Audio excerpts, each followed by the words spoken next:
I'm pleased to introduce this evening's speaker, Kevin Quealy, who is actually from Minneapolis, which, yes, in our research, in our fact-finding department, we were like, wait a minute, he went to Gustavus, perhaps he's from here.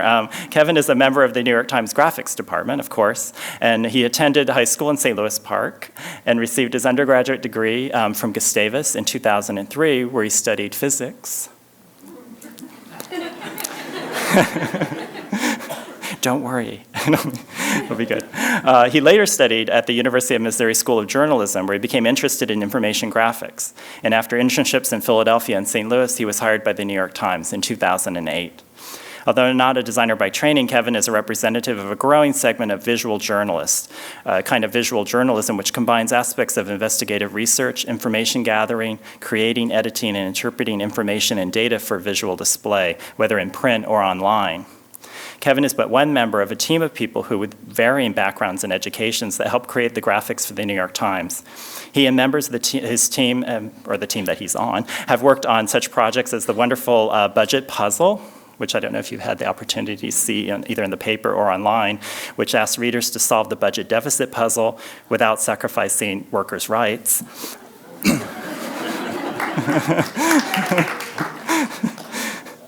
Yeah, there's another walker that's out there.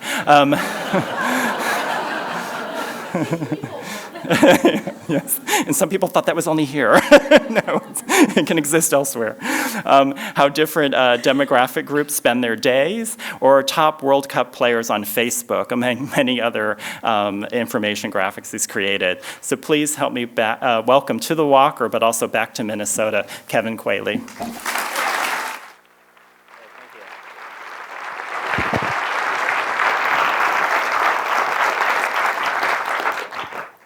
Hello. Can everyone hear me okay? Thank you, Andrew, for that introduction. You stole my thunder. I was going to drop Minnesota on everybody, but now everyone knows. Thank you again to Andrew and to the Walker and the IGA. I'm really happy to be here, and I'm really proud to be here both as a Minnesotan and as a member of the New York Times graphics department. I hope by the time I'm done here, which I hope to talk for about an hour, hopefully no more, you'll have a good idea as to the design challenges that we have and our design processes. And it's just sort of a question that's sort of difficult for me to answer, which is, what is it that you do every single day? Which is sort of difficult. So the title of this talk that as you can see, is Marrying Old News to the Internet. And I'm going to be talking a lot about our print work today because a lot of, I think there are probably readers here of the New York Times in print. Yeah, God bless you. There's also, but also a lot of our really exciting work has happened recently. We're making a lot of interactive graphics. So I imagine there are readers here who read only our print edition. There are probably people here who read only our web edition. Probably people who use the iPad, like various apps or whatever. So I imagine we have all sorts of readers here, and I hope to talk a lot about print, not just because print actually pays our bills, that's what pays my salary. Most of our money still comes from print right now, but also I think we're making a lot of our best design decisions right now still in print, and I'll talk a little bit about that. But all right, let's begin. Like I said, Andrew stole a little bit of my thunder, but if I were to make if I were to hijack the New York Times website, it would say Plymouth man works at newspaper. And it's true that I have successfully navigated the path through various private schools and suburban lifestyle that Minneapolis has to offer. I went to Benilde St. Margaret's class of '99, and I went to Gustavus Adolphus College after that. I was in the Peace Corps for 2 years in South Africa, and I think Andrew covered everything else. I went to graduate school at the University of Missouri, and slowly but surely found my way to the New York Times because that's exactly where I wanted to go. I was really interested in working there, and I got an internship, and in my last week, someone quit. Great day for me. So that's how I got started. So the first question that's really important for us to answer is, what is it that you do every day? And it's we do so many things, and we're working in print and online, and it's actually sort of difficult to answer. So I'm going to take a couple passes at it. The first one is if your mom is asking, and my mom's here. She's like, I do. Yep, I do ask. So This is from Talk to the Newsroom, which is a segment that we do where readers just come and ask questions. So this is my boss, Steve Duenas. He's the graphics director of the New York Times. And he said, we research and create the diagrams, maps, and charts for the newspaper and the website. Okay, that is what we do. We make charts. Like, Mom, I told you I make charts. God, you know. But obviously we do so much more than that. And one of my colleagues, Amanda Cox, who is basically like the all-star of information graphics on the planet, she was speaking at a conference in Copenhagen a couple months ago, and she did this same example. And she was able to, she said, well, this isn't very exciting, but there's still something interesting about it. It's like, we research and create the diagrams, maps, and charts for the newspaper and the website. So that phrase, research and create. We're not like an art department. We're not like a little art house where they're like, all right, I need a map of this. Please have it done by 5 o'clock. We're in control of all of our own information. So a lot of times we're the ones doing the research. We're the ones who supply the content. We don't get it from anyone else. We're the ones, in many cases, doing it ourselves. So that's really unique. Specifically, I've worked at other newspapers, and it's not always the case. Secondly, we do things for the newspaper and the website in-house. And that's not the case a lot of places either. For example, like we have a staff of about 25, and a lot of those people have been there a long time. And the reason they got into newspapers or their expertise when they started was they were good at tracing or drawing or and at the end of the day when they're done with their graphic, they like cut it out and they do whatever you do with the newspaper 20 years ago. That's how they did it. Obviously everything is automated right now, but so like we have a wide variety of skills, but now we have to worry about mobile devices and user interface design and like the interaction between you and the computer and browser compatibility and all those other things that are like almost technical in nature. We have to worry about all those things too. And the good thing about it is we do all those things. We have a really diverse staff of diverse interests, and that control, I think, is one reason why our department's really successful. So all of these different things that we have to be responsible to do means that we are a very diverse group. So here's who we are. Look at all those smiling faces. This is more or less the New York Times graphics department. A couple people here have left, and a couple people here we've hired, or some people weren't there that day, but that's about it. And like I said, this is a really diverse group. I know this is a design lecture, and I made it very clear to Andrew that I don't think if you were to ask anybody sitting in this picture, what they do, I don't think anyone would say that they're a designer. About 3 people in this group are classically trained in design, in the sense like they went to design school or they know like a lot of formal things about it.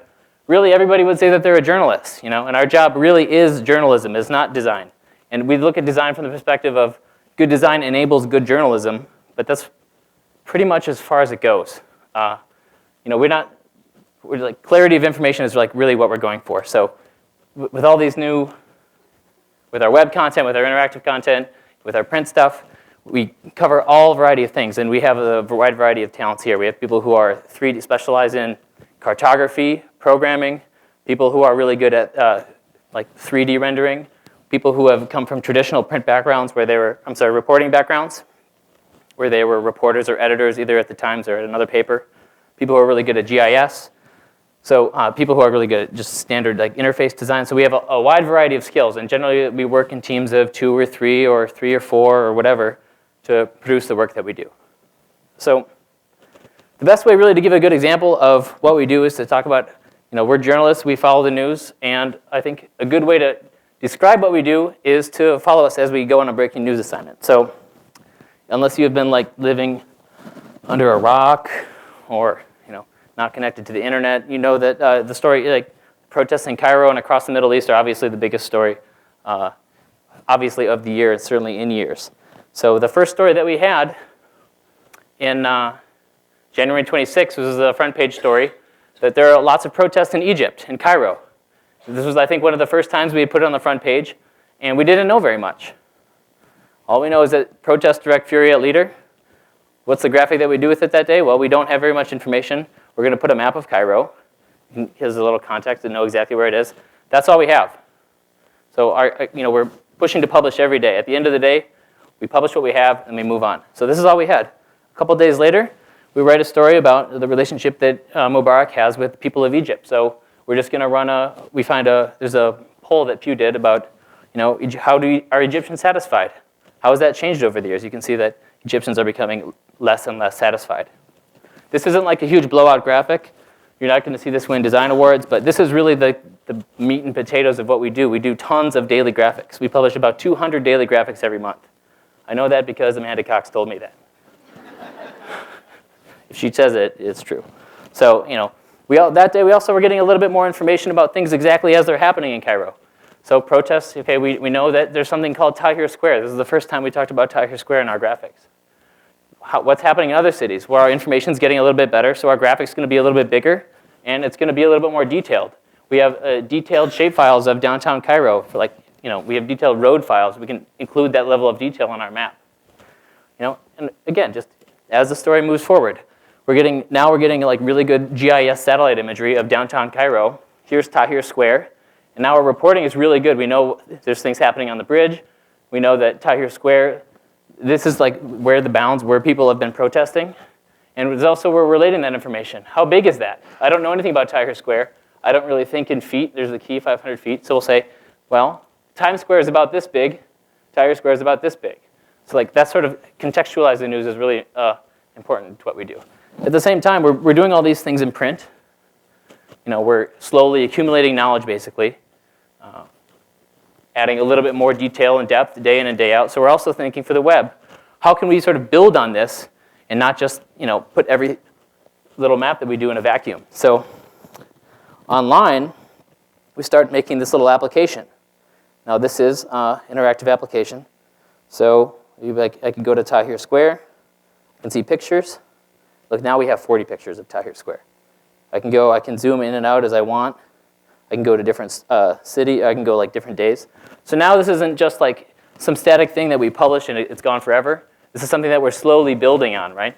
This is something that now we're updating this first, and then we're seeing, all right, how can we work on what we updated that day to illustrate our print work? So this is really just a standard example of the sort of interactive web application that we would sort of make that we build it once and hopefully we update it a lot of times. It continues to be relevant. If you just want to learn about Cairo, this is a really good way to do it. Just day by day. Here's what happened.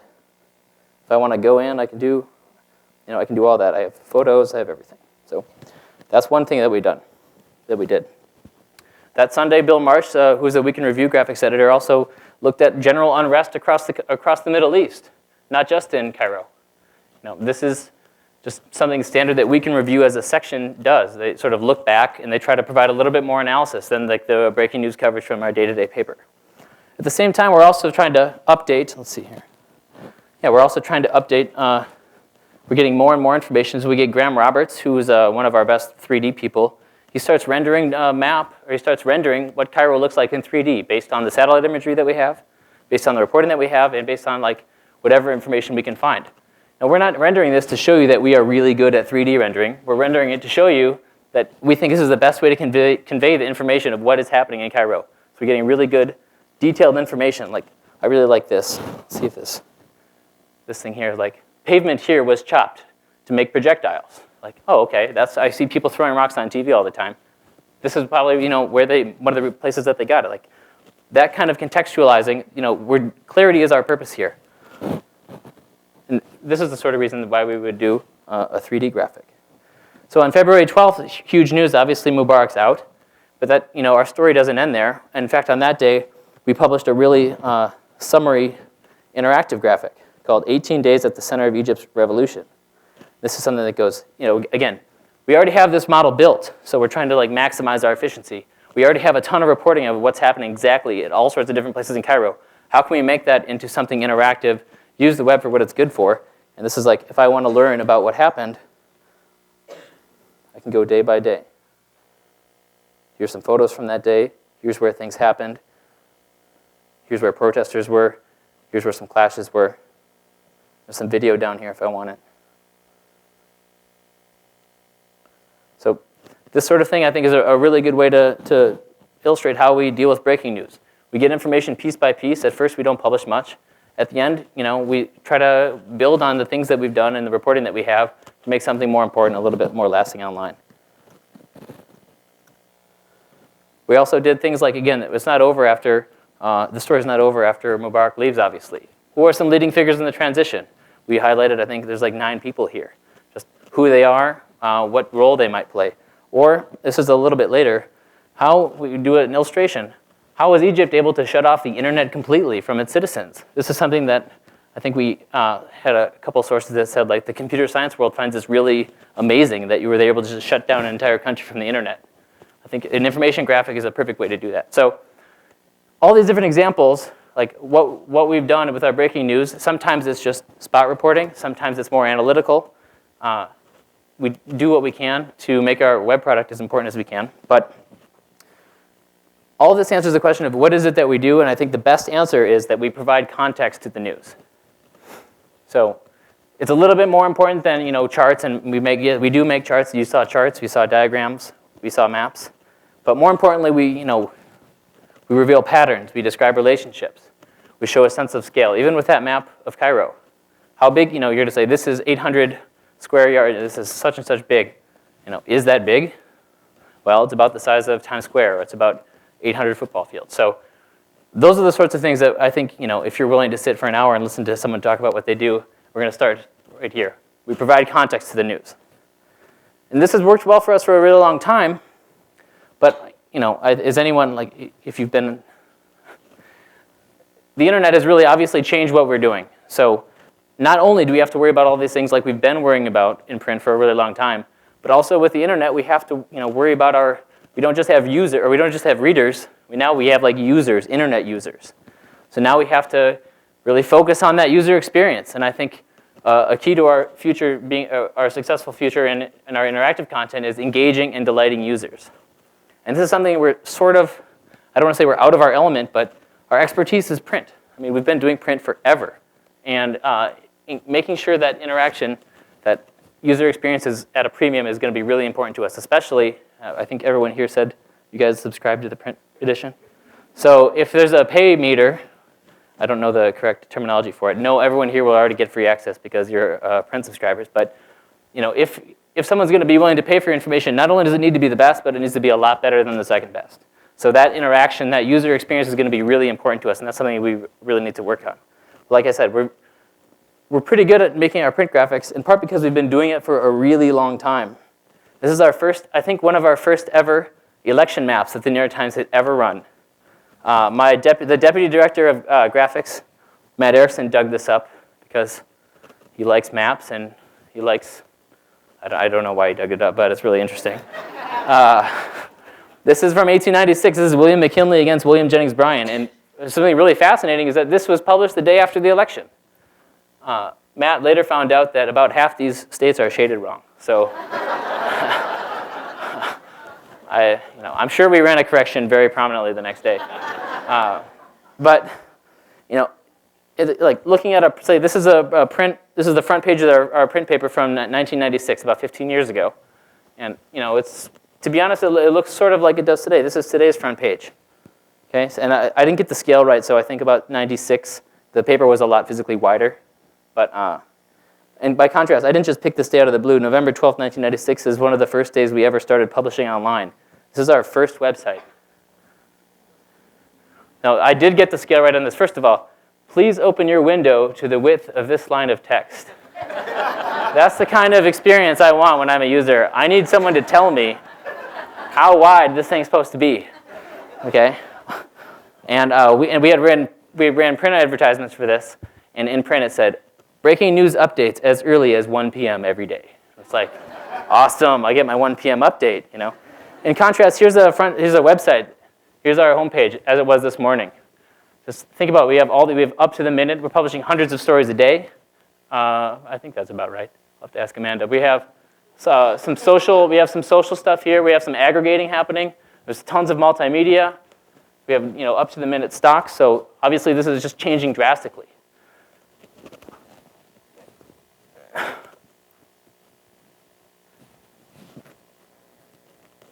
With this change comes a lot of problems in our print, like a lot of challenges that we're not really used to facing. The most important challenge I think we're facing online that we don't really know what to do with and we're really good at dealing with in print is that our most important design tool as journalists and as designers, like they're sort of the same thing because good design enables good journalism. Our most important design tool gets thrown out the door when we're working on the internet. Anyone guess? You can shout, I won't be insulted. Okay, to me, I think it's that the print is scarce. Print is a very scarce resource. We wish it were less scarce. We wish you could print more of them. But the fact is that we only publish a few stories. We only publish so many stories a day, and there's only about 6 or 7 stories on the front page every day. So as a reader, you know that, especially if it's from the New York Times, they're like really some people in the ivory tower are promulgating what the most important news stories are on that day, and they're putting on the front page. And like the print rules 101, if something is bigger, it's more important. So I think looking around, if you were able to afford this $20 ticket, you were probably have enough money that you lost a lot of money in 2008 when the stock market crashed. Okay, so I remember watching, there's a really sharp correlation between the House rejecting the Congress's bailout package and the stock plunging about 500 points in 5 minutes, something like that. And I remember watching it, and my boss, Steve Duenas, sketched up this graphic. It's the biggest graphic I've ever seen us put on the front page. Right? If you're a passerby, if you don't know much about graphics, this isn't really like a really complex graphic. This is a stocks chart. But this really grabs your attention. Why? Because it's on the front page of the New York Times, for sure, and because it's huge. Okay? It's right at the top of the page. It's that typeface that people see, that they signal for like wars and presidencies, like really important things. Well, this is a really important thing. We're sort of giving you that cue as designers that is really important. On the internet, everything is templated. We don't have this kind of freedom on the internet. We couldn't make a graphic like this. In fact, this is the graphic that we ended up doing. This is the homepage that day. Actually, it was the same day, so it was before this print graphic came out. And we did the best we could. It's like, here's the Dow Jones average. We just sort of have to step through it. The Dow began, okay, voting began in the House. We're trying to show the relationship between the House vote and the Dow Industrials. Okay, so as the House started to vote against the package, stocks plunged, and then the Dow ended up being down 417 points. It's all right, but the fact is that we only have 300 pixels of space to do what we want to do. So we're no longer designing for whatever journalism we want. We're designing for what our template can handle. And already, so that our most important design thing is out the door. I mean, like this is a piece of history, right? This is like sort of a piece of something different. I can say that I made this one. I had nothing to do with the print graphic. Print graphic is gorgeous. It won tons of awards. I don't think anyone even ever noticed this graphic. So we don't really have those same tools available to us. Now, this issue of templating is actually, I think, really important because this is like the most basic design thing that we have. So here's an interactive graphic that we did about food stamp usage across the country. Okay, it's totally interactive. If you ever looked at our content before, you've recognized this kind of map. I can zoom in. I can find out the percent of white people on food stamps in Ramsey County. Aside from the fact that whether or not it's important information that every reader has access to this data, the fact is that the normal design, and it's totally super interactive, and I can zoom all over, but nowhere is this, we don't answer the question, is this important information for you to know?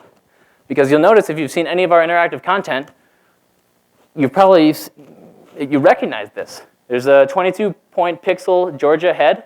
There's a 14-point Georgia slightly darker read-in. And there's a 950 pixel wide space.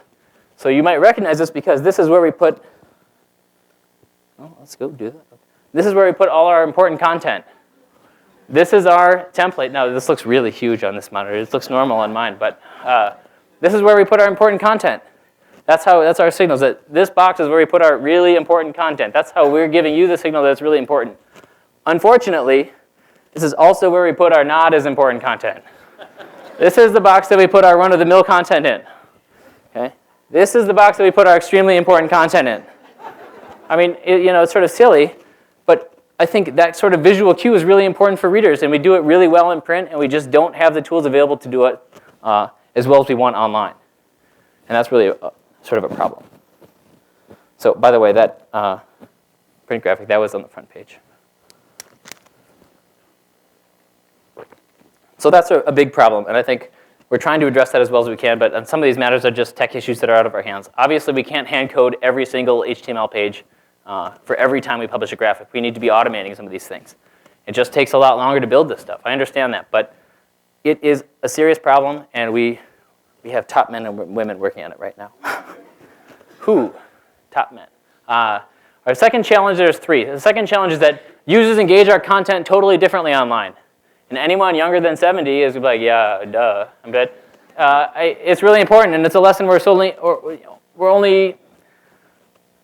to learn, and we're starting to do a better job, but we still have a lot to go. For example, here's a graphic that Archie Say did. He's one of our graphics editors. He's really good at what he does. This is like a record snowfall in New York. This is about 5 years old. It's a record snowfall in New York, about I think 26 inches to 26.9 inches. So Archie, who is extremely smart, is like, I know what I want to do. I want to make it really small and super tall, so you can sort of get the idea of, and we're going to label other historic snowfalls along that axis. And when you read this page, obviously you notice it, but you also notice this headline. There's like these other stories about snow. We have these pictures here. And so you sort of take it all in. You take all of those things in at the same time. But online, because everything is templated, this is what we have. Here's that story. And again, it's 5 years old, so our story page is a little bit different. So if I want to see that graphic, it's one of those things here, a record accumulation. If I click that, this is what I get. It's like, this is not the most awesome way to view this content. And far from awesome, in fact. So obviously, the fact is that this graphic just wouldn't work online. Dimensions are really important. Most people have a little rectangle in front of them, whether it's a phone or a computer, like a laptop monitor, or a mobile device or a tablet or whatever. So this sort of content doesn't work that way. So I think more and more now, and this is again 5 years old, but we're doing a lot better job of recognizing that you can't just port content from one area and put it successfully in the other area. And I think this is one of my favorite examples of that. Challenge 3 is really important, and it's really an issue for me because a lot of the things that I do specifically have to do with graphics that involve a lot of data, which is resisting the urge to over-publish or being proud to publish old news on the internet. And does anybody here watch The Daily Show? Okay, so a while ago, a few months ago, for some reason, the New York Times let in The Daily Show, which is a fake news comedy show based in New York, into our headquarters, and we let them interview our smartest people. And it's really funny. And one of the things, of course, they edited, who knows what actually was said, but as it's edited, it's very funny. And one of the things that the comedian who was interviewing, this is Rick Burke, who's now our national editor, but at the time he was an assistant managing editor, certainly a really important person in the New York Times newsroom. You sort of like pinned him on this question. It's like, so Rick, you specialize in old news. And Rick's like, I'm not really following you. It's like, well, your news is old, it's aged. Like, not really. It's like, well, and he got him to admit that nothing in the newspaper, he's like, well, look at this newspaper. Tell me something in there that happened today. And they just sort of held the camera on him. He's like, And obviously, everything in the newspaper is old, right? It's a day old. But in today's internet world, that's a big problem because it's like we need this information now. But I think a better way to look at that, and it's hugely important from our web perspective, is that information is a little bit better when you get a room of smart people to think about what they're going to write before they write anything, right? But on the internet, it's the pressure to publish. If you have a really cool idea and it happened a week ago, they might never take it. So I think a good example of what I'm talking about is in our presidential map from 2008. If anyone has seen our interactive maps, I challenge anyone anywhere to find a flashier, awesomer, zoomier map than the New York Times map. Right? I can do anything with this thing. Right? This is we call it's like a mixture of a graphic and a news application is the term that we use, which is like this is a really useful way to look at who's winning an election if I know what I want to look for. If I'm really interested in results from Hennepin County, all right, let's go in there. Hennepin County, I know where that is. Okay. 100% reporting, Barack Obama, 420,000 votes. Okay. That information, I knew what I wanted, and I have access to it. What if I want to see it a different way? I can do bubbles. Okay, here. Okay, what if all those bubbles are too big? I have control over how big or small they are. I can see shaded differently. But this is really good at getting information you already wanted to know. So if I wanted to know how people in my state are doing, I have that. But your very next question is, well, what does that mean? how can I interpret that? What's actually really happening in the country right now? And this map just doesn't do it for you. And not to the fault of this map. It's because we had to build this map before we got a single result. So how can you expect us to say anything intelligent about it before a single vote has been cast? Now, I think we did do a couple really, I think this is as good as we can do without knowing anything. We don't know how the vote's going to be. Everybody could have voted for, who was the third? Was there a third party in 2008? There wasn't. So, we didn't know what the map was going to look like. And that's a problem. But in print, one really good way for us to analyze that is not the day after the election, but in fact it was the day after the election. We had a really highly analytical graphic. Now this takes a little bit of interpretation to read. If you're shaded red here, that means your county voted more Republican than they did last time, regardless of who won your county. If you voted blue, that means the people in your county voted more Democratic than they did last time, regardless of who won the county. So as you can see here, almost the entire county voted more Democratic than they did in 2004, except for this swath here of in the South and in Appalachia. And here we have this, we're visual people, and we sort of but these words are really important. These down here, I'm pointing it at myself. These help you contextualize. So what happened in Indiana? What happened in white southern counties? This is analysis. That's real journalism. That's hard to do. That takes time. And how can you have that kind of information in a graphic that you built before you got a single vote in? So we did end up, adding this in, voting shifts. But at the same time, it's still devoid of that context that you have, I think, that we had in print. So I think that's a really telling example. Oh, I think this year we did a better job. I think we did as good as we could do with, again, this is sort of like a news application is the word, where this is sort of like an app that runs on election night. So this is, I think, the best way we did the best we could, which is, all right, at 6 o'clock, what sort of things should I be looking for? I'm from Minnesota and I live in New York. I don't know anything about Kentucky, but I want to know how's it going tonight? What's happening? Well, this is real. This is it takes work for someone to write this. Look to Kentucky for this. In Indiana, if this happens, or if this percent of the vote happens, it might be a good night for Republicans or Democrats. Again, on and on, all throughout the night. And these were updated live, up on the right side. So this is, I think, as good as we can do, but at the same time, it's no substitute for analytical journalism of old news. And I think we don't do that enough on the internet as we could. So then we have this challenge.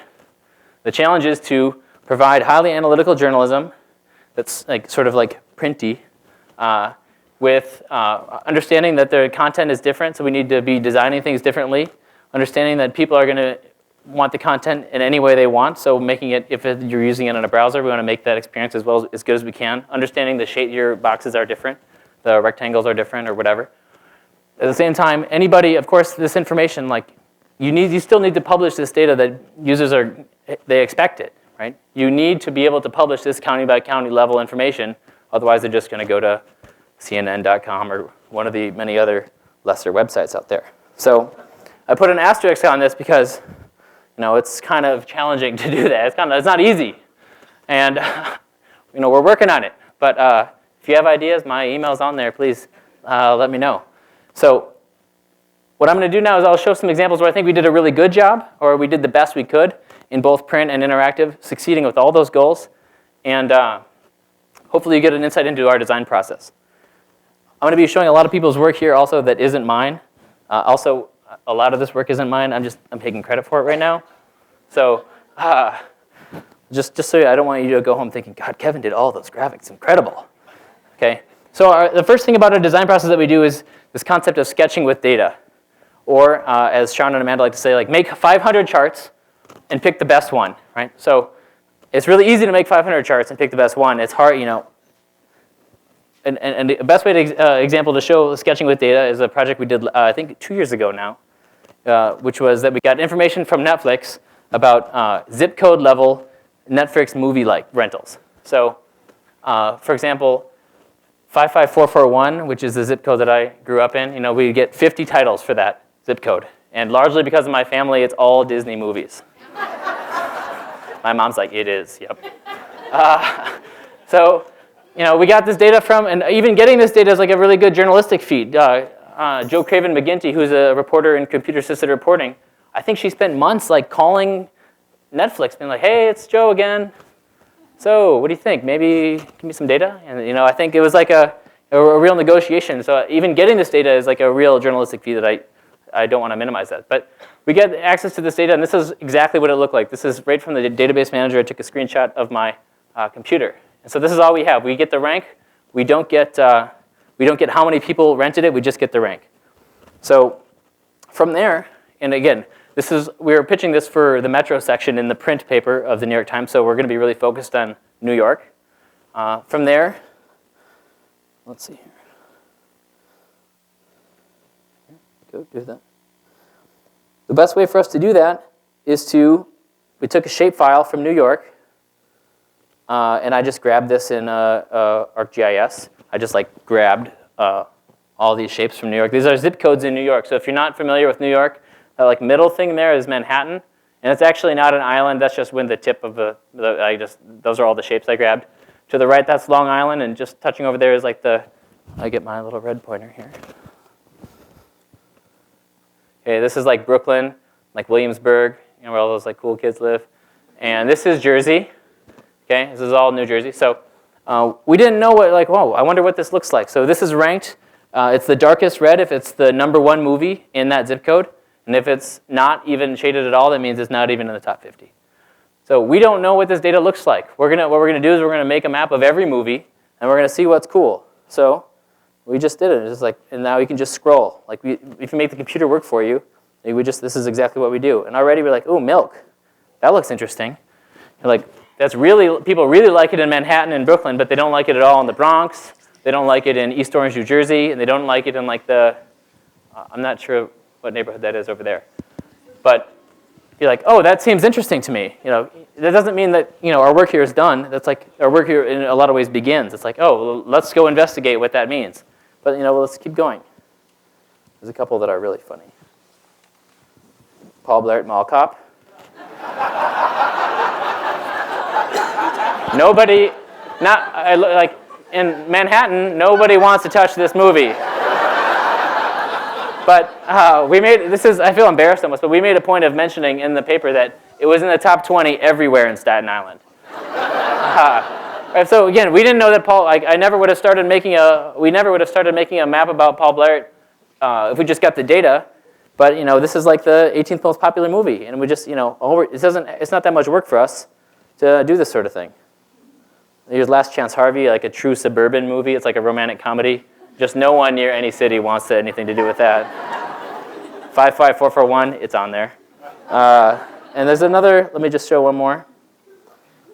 This is a Tyler Perry movie. So, this is, even no matter what the trend is, so this is the Bronx and South Brooklyn, Bed-Stuy. So this is just the same as a map of race or class, but with a different key. But at the same time, that doesn't mean it's not interesting. It's really interesting. Obviously, Tyler Perry movies don't have very many white characters, so you just suspect that places where there are predominantly African Americans, rent them a lot, and they do. But this is the sort of thing we're sketching with data, make 100 charts. We didn't know it was going to be interesting, so we just did that. At the same time here, let me go back. Okay, so at the same way, this is what we did for print. We also did another one that we don't have too much time to talk about, but we just picked 6 movies that we thought were interesting. Man on Wire, which is a documentary about this guy who did a trapeze between the World Trade Center. Really, people really liked it in Manhattan and Brooklyn and nowhere else. Anyways, we didn't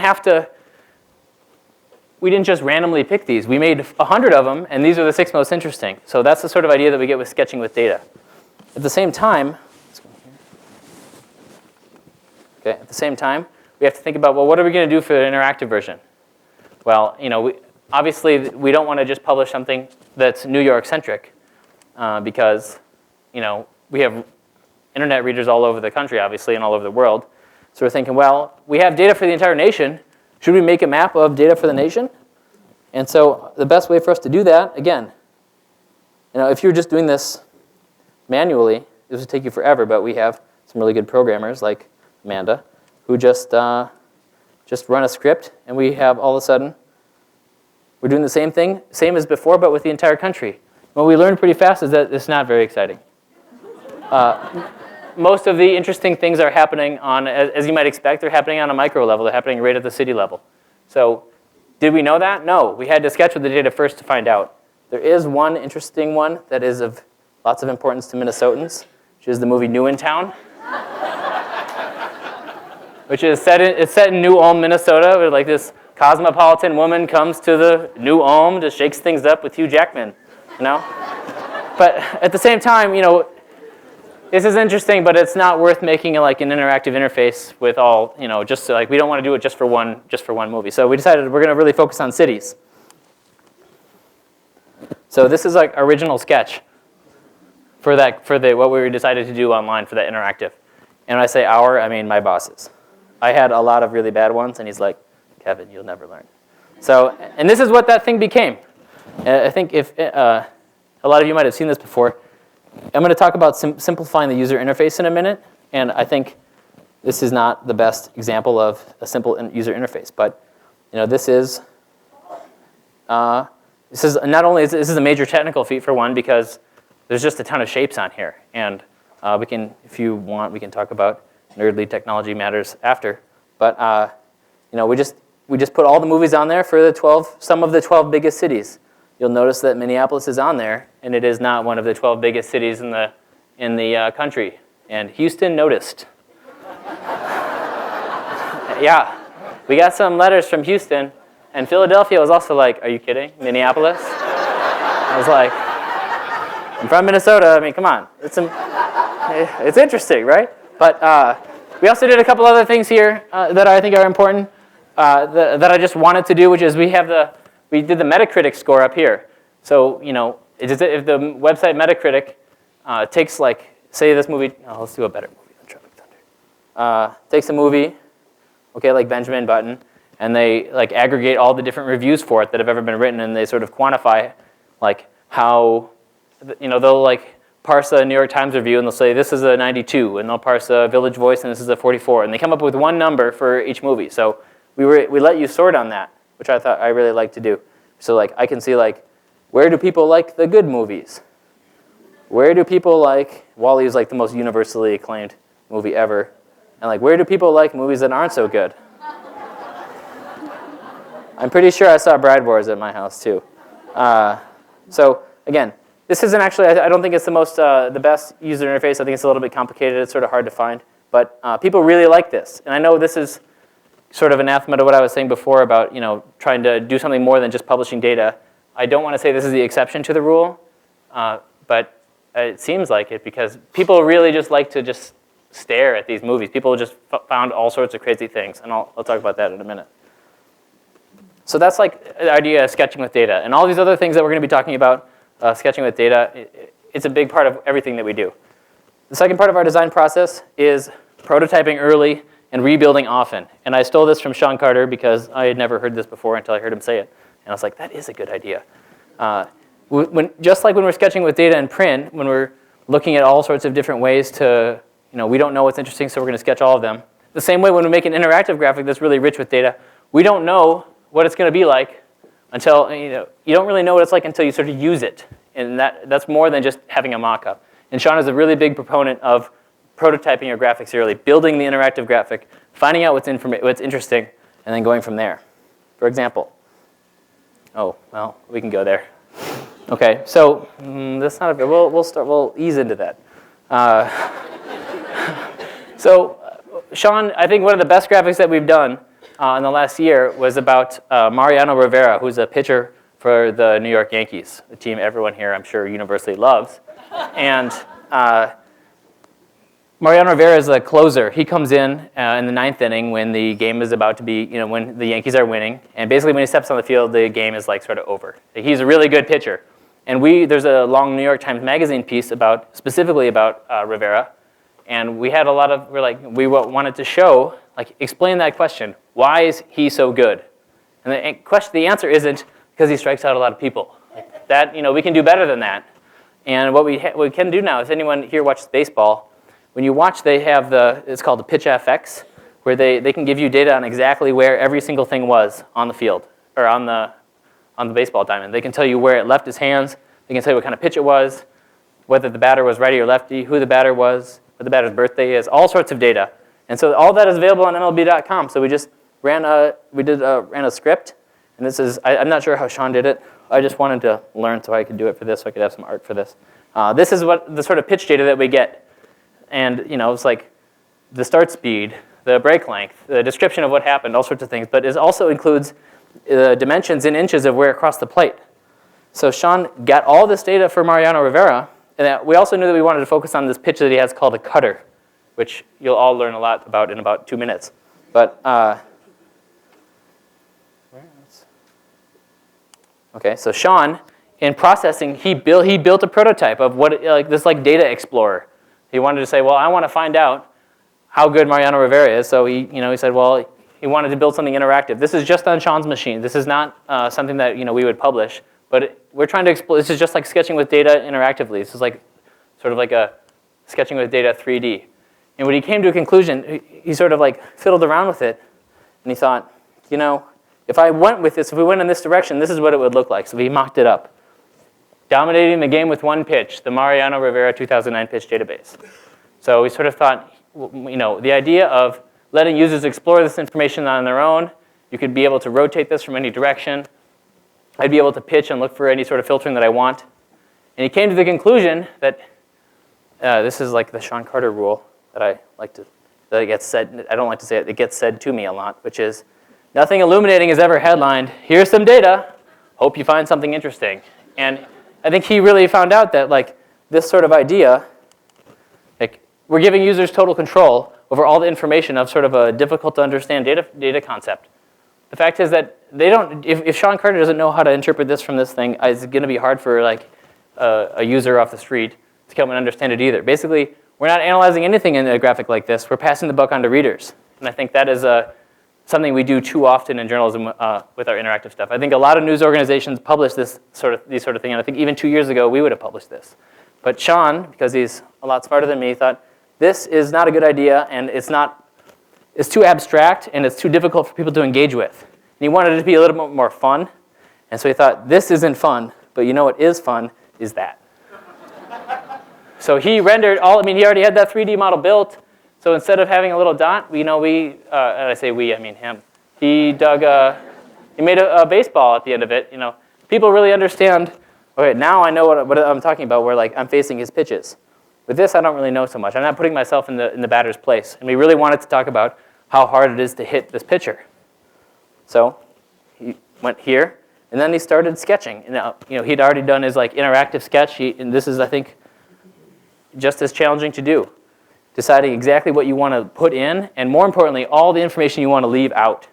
And I think he sort of started storyboarding it, and this is 2 minutes, but we're going to watch it. This is the final result of what he did, and I think this is really good. Let's see any good movies lately?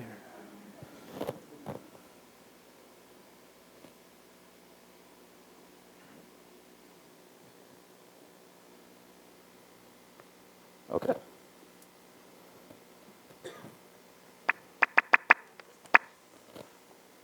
Mariano Rivera is one of the most dominant closers in history.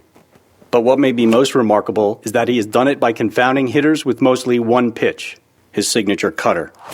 John Flaherty of the Yes Network faced Rivera as a hitter and also caught him when he played for the Yankees.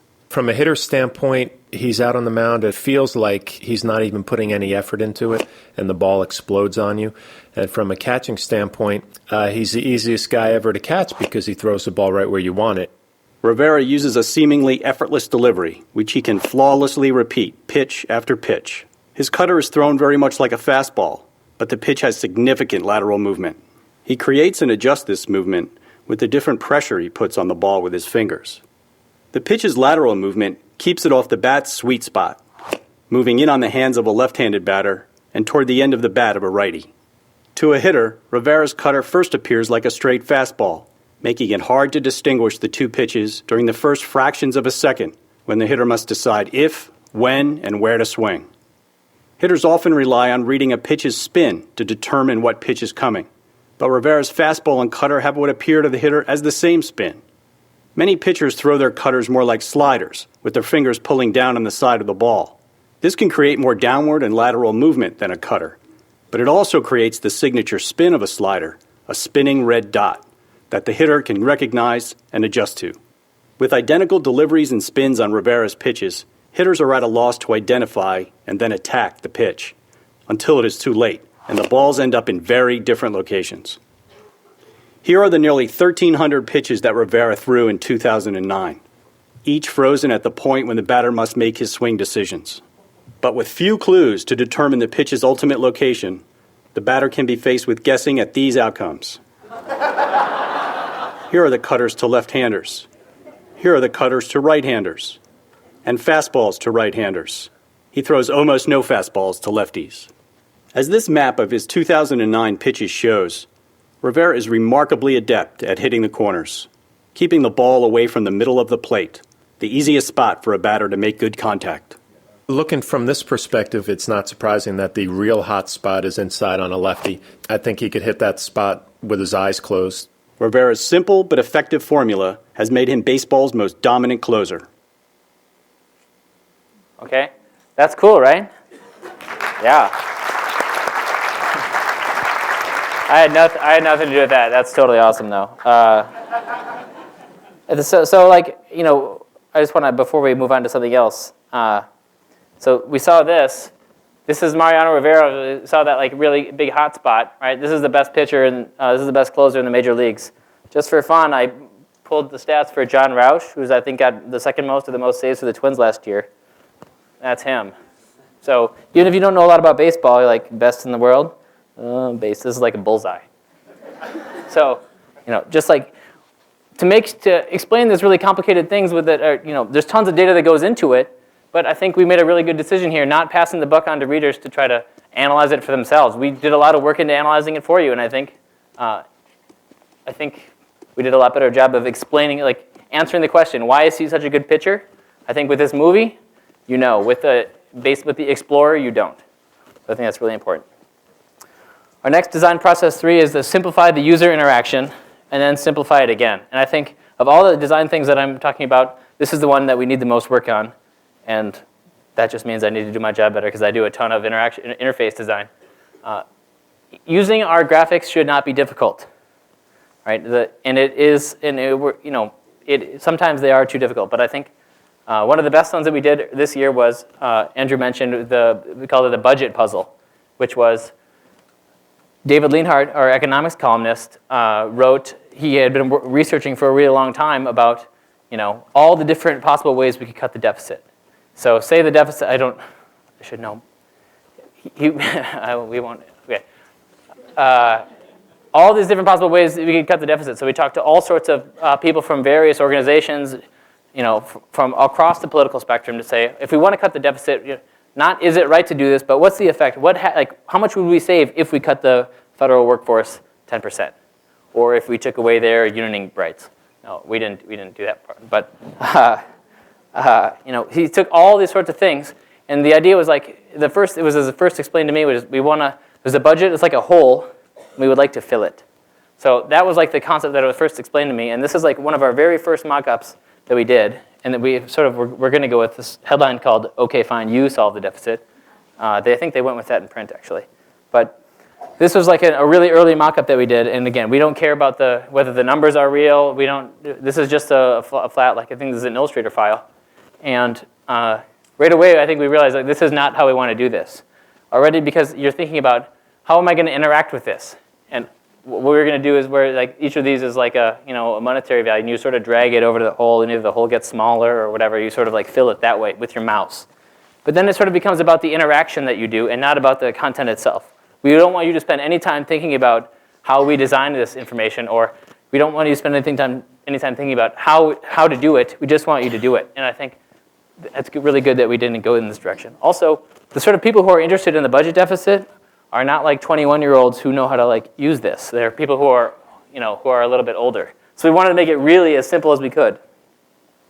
This is like a second mock-up. It was like the idea we wanted to have an interactive checklist.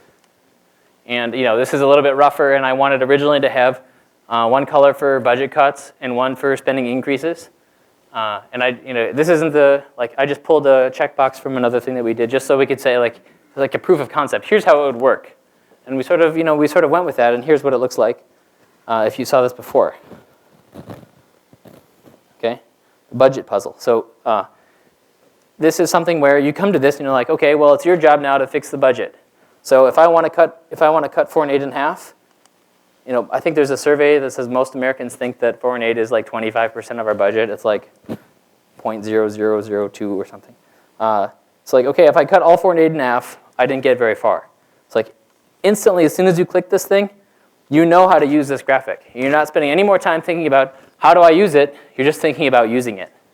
And then so I'm just going to do this.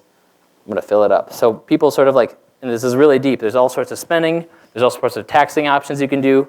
If I want to use an alternate measure for inflation, that doesn't do much. And I think one of the lessons you learn is that if you don't touch, or if you don't do something about, in some way, like Medicare and Social Security, it doesn't really matter what you do. But let's just, for the sake of fun, just finish this. Okay. When you finish it, you get this thing that says, you solved the budget. And it gives you a link, right, that I can then share with my friends and say, Kevin has solved the budget. Why isn't the world more like him? Or I could share it on Twitter. And never in a million years would I thought a graphic about the federal deficit would be by far the most graphic we ever did in the New York Times. But we did. People loved it, and it went totally viral. And I mean like journalism viral, not like cat video or a Charlie Sheen viral, just journalism viral. And one of the things that you do is when you share your plan on Twitter, it gives you a little thing that says, here's my plan for the deficit via NYT Graphics. It's like the New York Times Graphics Twitter account. And here's the new followers we got on Twitter. I never get to use this color ever, so which is why I did it here. It's hot pink. Awesome. So right, people really liked it. It got more than 1 million page views. And I think this is sort of cheesy, but I think it's really people all over the media, and even people who aren't, especially people who aren't in media, were really talking about it. And I think I'm personally really proud. Glenn Beck used this on his TV program. No, I'm serious. I mean, I think he said, he had a quote from this, this is probably the only thing the New York Times has done well in a long time. And he said, maybe since 1800. No, he really did say that. So, I mean, I really think that, we want as many people as we can to use our stuff. And I'm not sure the reason. I think part of the reason that this is so successful is because it is so simple. It is really easy to use. Also, we're really focusing on the journalism. It's not really about the technology behind this is not sophisticated. It's just an interactive checklist. It's just HTML and some really basic JavaScript. And there is a little bit of Flash in that bar at the top. But the reason I think this is so successful is also because we made it social, obviously. If you can't share your plan with other people, I think this is only going to get about 10% of the page views. But it's just really simple to use, and I think simplifying the interface is something that's really important for us, and we need to do a lot better. And that brings us to our final design process, which is experimenting with forms. And part of sketching with data we're talking about and prototyping early. This is definitely a part of all those things, which is, let's not be married to how this graphic's going to look until we've tried about 10 different things. And one way we, I think, did a good job of that, and when I say we, I mean Amanda, is with the House results that happened in November. So, obviously, even before a single vote was cast, everyone's talking about it's going to be a Republican landslide. So, before the voting happened, we had some data from Nate Silver, he runs the 538 blog, and he had some projection data. So we got some data from him to say here's how things might go, here's how Nate thinks things will go. So we know that it's not going to be totally real, but it's more or less what we're going to go for. It might look like this. So we're thinking, okay, how do we want to show what happened in the House? Well, this is the map of House districts, all 435 or something. So to us, the map of House districts is just tremendously unsatisfying because the House is allocated by population. So, I think New York has the most, or Texas and California and New York, they have the most, but they're not very big states, so their shapes of their district are non-existent down here. Meanwhile, like North and South Dakota, they get one each, and they look pretty important on this map, which we know they're not important. So, so this map isn't really satisfying to us. So we thought, well, let's try a different way. What if we map the same thing? By the way, this is like a map of just districts that switched. So this is how we're only going to highlight districts that switch here. Well, what if we highlight the change? We saw that change map earlier tonight. What if we were just to highlight the change? So again, like it's red if they voted more Republican, blue if they voted more Democrat than last time. And again, this is just an output on this is just for us only. This isn't like what we're proposing putting in the paper. And it's a little more insightful, but it's the same problem that the house shapes just aren't interesting. They're not important. So the next thing we think, well, let's try a new form. Instead of doing the house shapes, let's just make all the shapes the same dot, or the same box. And here you get a better idea of where the house districts are. But at the same time, like one of the principles of information graphics is like the data to ink ratio. And we don't have to talk too much about that. But there's a whole bunch of gray space that it's not important on this map. And it's just still, there's a lot of dots that are clustered together and a lot that, there's a lot of empty space on this. And it's not really the best way to convey it. This is how, if we did it just straight up, red if it's Republican one, blue if it's a Democrat one. Then we tried a different way of mapping it. Again, with the shift. Okay, it's a little bit more insightful, but it's the same way. So they had again, we had been experimenting with forms, trying all these different things. They had tried some things with a big table of arrows, which we've done in the past.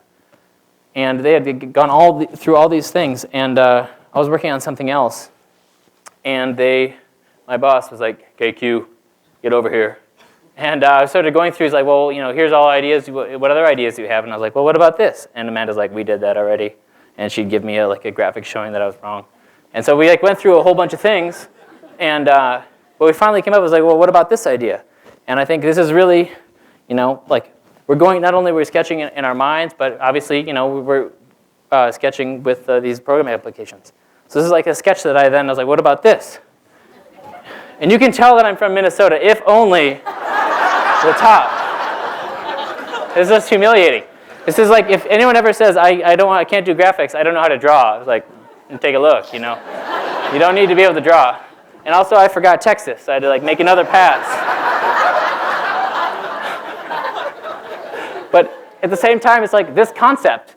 And it's like a really visual community, the graphics people. And instantly Amanda's like, yes, I like that. And I didn't have to do any more work. And Amanda just came back with this, right? Visualizing that house change. And we thought, this is a lot cooler of an idea. At the same time, we want to contextualize that. This is interesting, but compared to what? So here, by the way, it's shifted. This is percent point change. So if you voted 12 percent points more Republican than you did last time, then you're going this way, regardless of who won your House election. So this is interesting, but compared to what? So this is 2 years before that. So it was then I feel like we really have something here. And this is a phrase that Amanda says a lot, which is you're as good as the last chart you throw away. We never would have gotten to this point if we hadn't experimented with all these different forms before coming to this. And maybe if we had 2 more, this is the day before the election. We're okay, we have to build this now, so let's do it.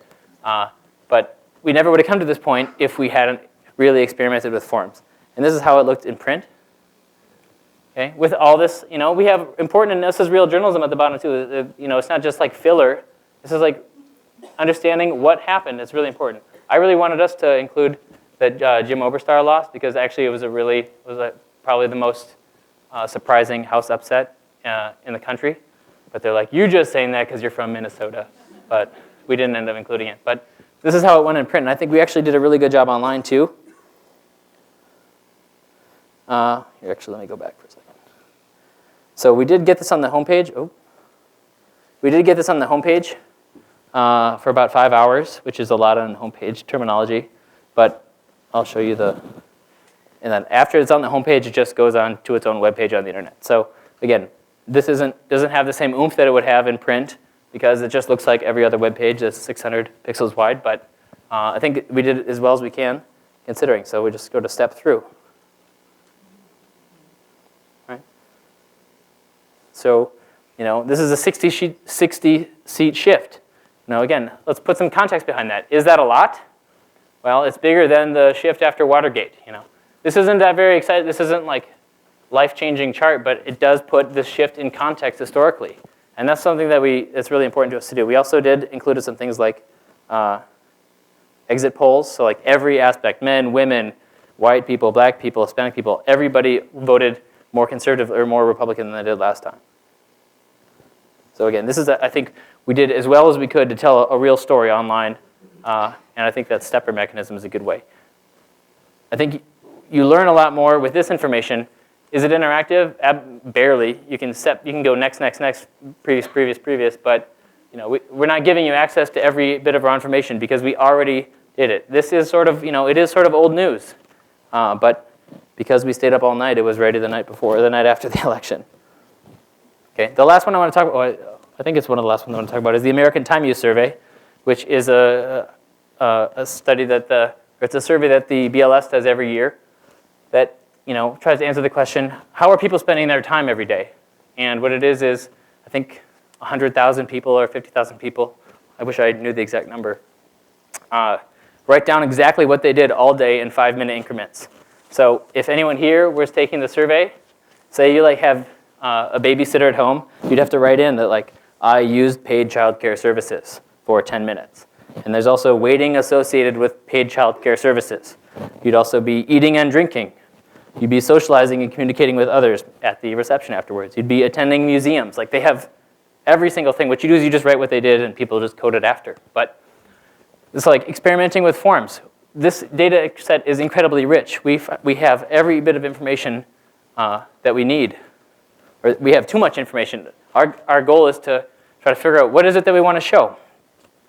And so what we did is we found all these really, and when I say we, I mean Amanda, we found all these really interesting things with this data. And we're like, the challenge was, how do we include them all? So I'm going to explain this. This is a shift of the percent of people, all people doing this thing over the course of a day. So the left-hand axis 4, that's 4 o'clock in the morning. And the 3, so it's like a 24-hour period here. So what is it that everybody is doing at 4 in the morning and everyone's doing again at 3 in the morning? Sleeping, right. So, but something that was really fun with this was that there's this little bump here. And this is the subset. This is people who are 65 years or older, how they sleep during the day. It's like, well, they take a little naparooski about 2 o'clock. But we found all sorts of little interesting things like that, and we're like, really, how can we convey that online? Here's another one. Instead of saying how people are doing things across the period of a day, we say, what about how many total hours do they spend in a day doing it by different demographic groups? I chose fishing because Minnesotans like fishing. It's like, men do it more than women. If the more kids you have, the more fishing you do. Or white people fish a lot more than black people. So this is interesting, but of course, we're also sketching with our data. So not only do we have this fishing chart, we have 500 charts just like it for every single thing that we do. So we have to scan through all of those to find out what the most important thing that we want to show is. Another way of looking at this, again, trying different forms and experimenting with different things. Another way to look at this data completely is to say percent of people who said they did something in a day by how old they are. And if you work in the newspaper business, this is not super awesome. This is the percent of people who said they read something on paper for personal interest. So the 20-year-olds, about 10% of people, I took it wrong. Okay. About 10% of people said they read something on paper, but the 80-year-olds really like to read things on paper. So that's another way to do it. Or the same thing, people who said they had a private activity, like having sex. Between the ages of 30 and 40, you're much more likely to do that. I turned 30 in April, so that's awesome. Okay? So again, we're just experimenting with forms here, right? Just experimenting with different forms. And the form that we ended up going on, which is, I think, one of the most complex forms that we did, but still provides the most, which is, instead of doing, let's talk about how you do, let's stack all these things, because obviously there's only 24 hours in a day for everybody. So here we divided this because we ran this in print in the business section to talk about the difference between how employed people spend their day and how unemployed people spend their day. So this is how employed people spend their day on the left. There's this big thing here called work. And then this middle one is unemployed people. So it's hard to tell the difference here, but we actually thought this area chart is really cool, and it's a little bit complex, and of course this includes we're not like subbing, we're not combining groups here, so it's a little bit messy, and there's a little bit jagged. We decided later to smooth it out, but this is the form that we eventually went on. We agreed on, and that's what turned into this. So, okay, I think if you're a fan of New York Times graphics, you've probably seen this before. So this represents the entire day for everyone. This is like an aggregate number. In general, here's how everybody sleeps. And I can select this, and here's that like telltale thing again of sleeping. And here's a little bit of text about sleeping. And again, I think with these really data-intensive projects, this text is really important. That really contextualizes this category that we're on. And it's really hard to write smart sentences like this. Amanda's very good at doing that too. So now we can talk about that thing we said before about like how do young people sleep? You just toggle between them, old people and young people. Old people sleeping in and staying up later. Older people or young people are doing that. Older people like their nap in the middle of the day. Or I can just isolate anything I want. Here's the difference between employed people. There's work and unemployed people. Okay, there's still that like little line here. This is a survey, so this is actually, I remember asking, and Amanda's like, that's for people who got paid to play in a band at night or did babysitting or things like that. It sort of still counts as a job. But there's like, in talking about engaging and delighting users, I mean, I helped make this, and it's almost 2 years old, and I still smile every time I use it. I really think this is really just delightful to use. And I still find things that are like just really fascinating, like eating and drinking. Like the more educated you have, like the longer dinner breaks you take, Or like the big difference between this is like these little peaks. They're like, that's my lunch hour, that's my dinner hour. This is eating and drinking. But white people and black people do that a lot differently.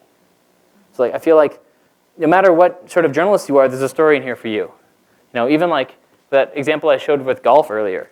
If you are in an outdoor magazine or fishing, if you're in an outdoor magazine, every year the American Time Use Survey, inside all that information is a really interesting story about fishing. You just have to know where to get it. So I think experimenting with forms is really, really important. And without experimenting, we never would have come to something like this. Okay. Finally, this is not part of the design process, but you should feel free to blow people's minds completely. I wanted to show a video, but I decided not to. Jerry Seinfeld has a bit about the difference between Olympic gold and silver. It's like gold medal, greatest guy in the world. Silver medal, never heard of him. So it's like the difference between these people is, like speed skating is so small. It's really hard to understand the difference between them. And if I say, well, this person won and this person got second place, and the difference was was like a half a millisecond, you can't really process that. So Amanda did, I think, a really ingenious thing that she does. Where is that? Oh, I might have closed it. We can get there. We're seeing my Googling skills now. Oh yeah. Okay, so Amanda got all the results from the skiing, or from all the Winter Olympics, and she put them on the same axis, like the difference between the first and last place. So we can say, like, what's the difference between the best in the world at men's downhill and the 30th in the world? Like, if they were all crossing the finish line at the same time, that's what it would be like. Or women's downhill. Right? So not only, I feel like Amanda has this thing where she says, graphics at their best can really inspire a sense of awe. And that's what I sort of interpreted it to mean. You mean you're going to blow my mind? And I think it's really hard to do, and I think this is a graphic that really does a good job, where like really just, when you think about over the course of an entire day, like 30 of the world's best skiers are all going down at different times of day with different snow conditions, different weather conditions, and the only thing that's different between the best and the 30th worst is like less than a second. And even here, the men's and women's downhill, like even in those two things, there's like, wow, this can inform our journalism too, to say, well, why was there such a disparity? And it turns out I think the women's downhill was a lot more difficult than the men's downhill, so it took, it really spread out the field a lot more. So we're always looking for things when possible to really, it's great if you can also, on top of doing all those things, blow people's minds. That's That's a plus. We don't do it as often as we'd like.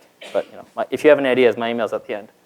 Finally, I want to say that I'm talking a lot about like showing restraint to publishing data and doing analysis and not making readers do a lot of this work for you.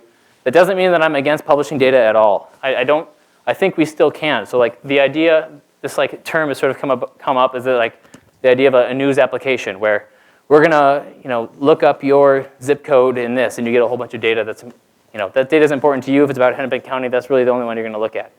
I'm not saying that we shouldn't publish data, but I think these sort of news applications are the beginning.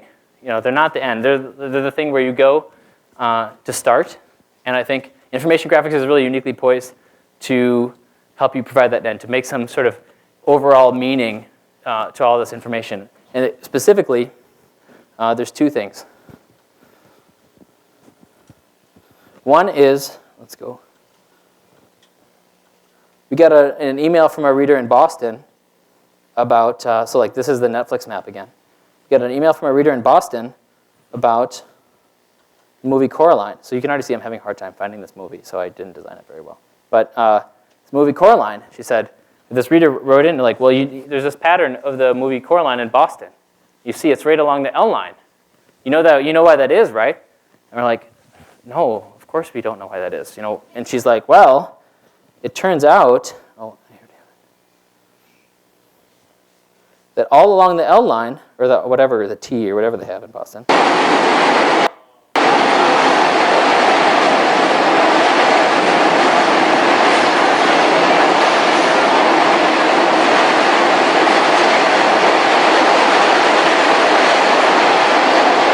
So it doesn't show up that well on this, but there's this like animated Coraline that you see as you if you ride the subway, that you see that every day. And wouldn't you know it, that made its way into this graphic. And we didn't know that. We can't analyze every trend like that. We can't program for that. And that's like a real benefit of publishing data. The internet is a crazy place, and people are going to find things that never in a million years that you would find. So it's hard for us to say no to publishing data when we know that there are these people who are going to write in about Coraline. Or there's another one here. This is the election. This is a photo of the election map from 2008. And someone saw this, and they're like, I recognize that pattern. This pattern of these blue counties here. I recognize that. I remember that. And someone, I don't know who, dug up this map from the year 1800, which is of cotton production in the year 1860. Okay. So you see each one of those is 2,000 bales of cotton. And they geo-reference that to our photo. And wouldn't you know, this is what it looks like. Right? Never in a million years is the New York Times graphics department going to find out about this unless we publish this data, make it open on the internet, and let people explore it as they want. And I'm definitely not saying you shouldn't publish that kind of information, but I'm saying that isn't a reason to just always pass the buck on to readers when publishing data. So I don't know if there's a middle ground. I think we can make our data as open as possible, but that shouldn't be a substitute for the kind of analytical work that information graphics can do. So thank you very much. I'm really happy to be here. I'll be around.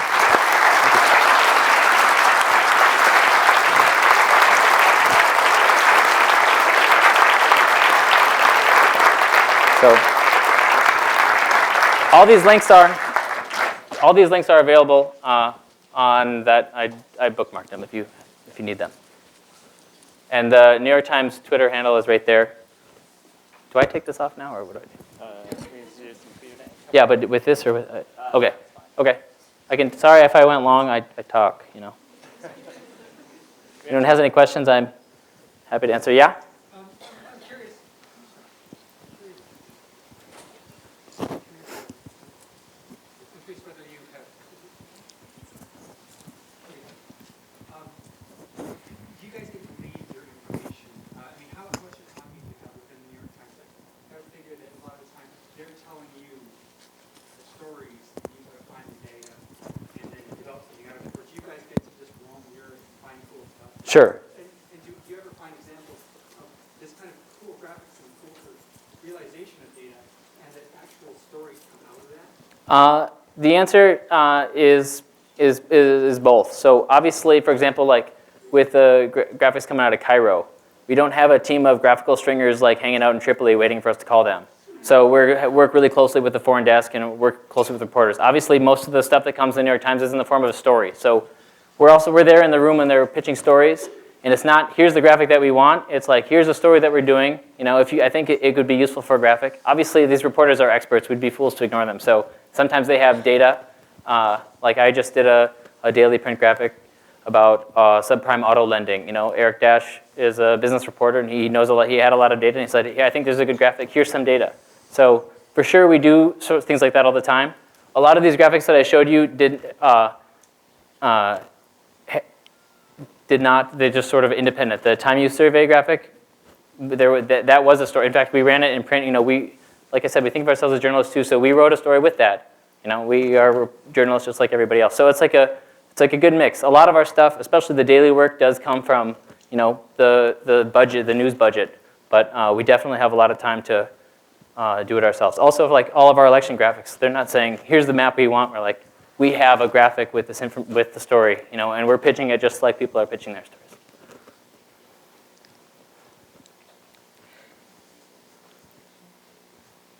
I saw you. Yeah.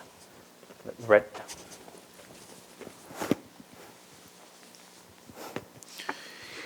Can you talk about the deadlines and how that influences the quality of your graphics, and when do you say, okay, enough's enough, I have to move on? So and how do you make that professional?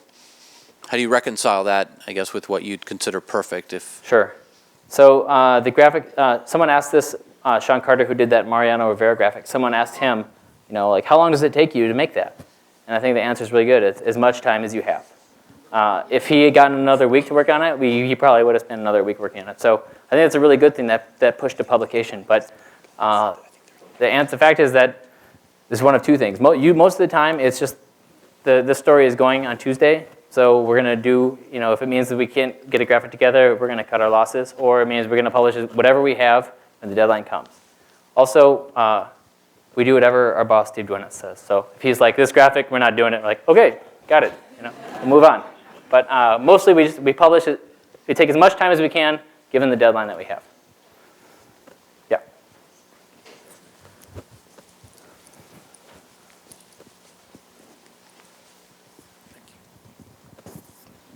I'm wondering if you could talk a little bit about some of the tools you use for prototyping, and also like kind of how you interface with your like server guys for managing the data sets when they're get deployed and stuff like that. Fellow news geek. Getting nerdy out here. All right. So two things. One, when we were doing our prototyping, when I say we, I mean Sean. Sean did like that prototype of the Rivera graphic. He did that in processing. I think he's probably the only one on the staff who's any good at processing. For our print stuff, where we're like prototyping, or making 500 charts, we use R, which is a statistical programming language. It's not that hard to use, but it's open source, so that means it was like written by someone in his basement, and there's not very good documentation on it. But it's really powerful, and it does a lot of the charting we need. In terms of the server, like the more technological stuff, most of our stuff actually is sort of one-off, so it's not like a standing application, so we don't have to, there's no back and forth between the user and the server. Like even the budget puzzle, it's actually pretty basic. It's just one JS file, one CSS file, and HTML. With some of our more complicated things like the election graphics, or if you guys, on the Oscars, we had an interactive application with, you could log in with Facebook and sort of see your results. We work really closely with this group called Interactive News Technology, and they are like really serious developers. And so then it's like a more of a formal front end, back end, can you give me access to these variables? Or so the line's sort of more rigidly drawn there. But most of we do have a couple people who are really good at like pure development, but most of our team who do web stuff is mostly front end. I hope did that answer? Okay. One more. And I got nowhere to go, so we can talk out there too. For a long time, Ed Tufte was sort of looked to as the guy in information design. Is there somebody on the scene now who you like, authors, designers, publishers, who you look to? That's a really good question, and I don't have a really good answer for you because, like I said, we don't really think of ourselves as like designers per se, so it's not like we're all like sitting in the ivory tower like, who's doing a really good job right now? We're like too busy, like sort of like, I feel like we're more of a carpenter than like an architect, you know. But I think, you know, the rules of Tufte, especially he's really into information design, and he says, you know, like taking the chart junk, like remove everything from your charts except the data that you're representing. I think obviously we still, not formally, but, you know, informally are like thinking about that. It's not that we don't have any, nothing comes to mind right now. This is where it's revealed that I know nothing about art. Okay. We do whatever you like. In the interest of drinking, we'll have the reception outside, and then they can ask you there Right. too. But thank you very much. Thanks a lot. That's great. Appreciate it. Thanks. How long was that? It was long, right? I don't know when we started. Yeah, it's okay. Okay.